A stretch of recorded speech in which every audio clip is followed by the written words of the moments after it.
Huyu mama asubuhi alimpiga, alipompiga akawa amemshika shingo, alikuwa anamkaba humo ndani, mimi nikawa namchungulia kwenye pazia, anamkaba kampiga. Kaambia kwa nini ampige hivyo, amefanyaje?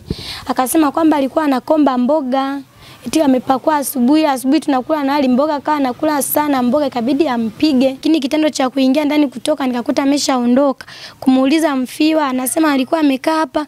Nilipomuuliza amekaa hapa, nikamuuliza kwa nini sasa ameondoka na kuacha najua amefiwa. Eti kaniambia nisilie, nikilia ataniitia mapolisi waje kunikamata, atasema kwamba huyu ndo ameua mtoto wake. Kwa hiyo ikabidi mimi ninyamaze nisilie.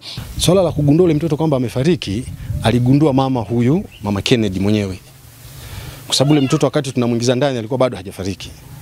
Ila mama Kennedy alipofika, akaanza kuongea kwa lugha, kwa sababu ni mlokole, si ni Mroma, siwezi fahamu. Akawa anamtaja sana Yesu kwa wingi. Lakini ndo alienda kumbeba ule mtoto na akampaka mafuta, akamvisha nguo ili ampeleke hospitalini.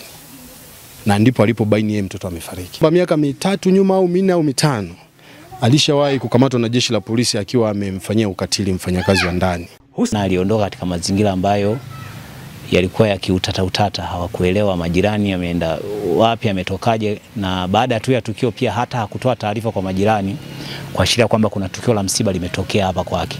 Kwa hata kuondoka kwake ni mtu aliondoka kama anaenda sokoni, kama anaenda dukani hivyo.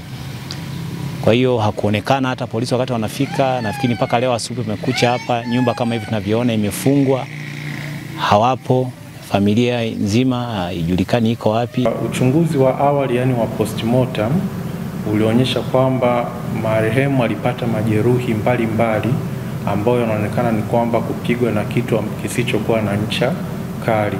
Sehemu hizo mbalimbali zenye majeraha ni kama kichwani, mgongoni, kifuani, tumboni na vile vile kwenye mikono na sehemu nyingine. Aliuawa baada ya kushambuliwa kwa kupigwa na fimbo na bomba la mpira la maji maeneo mbalimbali ya mwili wake. Na mwanamama ambaye kwa jina amejulikana kwa jina la Christina Kishiwa, ambaye ni bibi wa huyu mtoto, kwamba mama yake na huyu mtoto ni ndugu na huyu mama aliyefanya kitendo hiki cha kikatili sana. Na mtoto huyu alipata kujeruhiwa na akapelekwa hospitali yetu ya Kahama Halmashauri. Wakati anaendelea kupatiwa matibabu, mtoto huyu alifariki dunia. Na mwanamama huyu baada ya kutekeleza hiki alichokifanya cha kikatili ambacho tunakikemea vikali, ametoroka. Lakini hatukubali sisi la polisi, tunapita chini kwa chini, uvungu kwa uvungu, tunaendelea kumtafuta.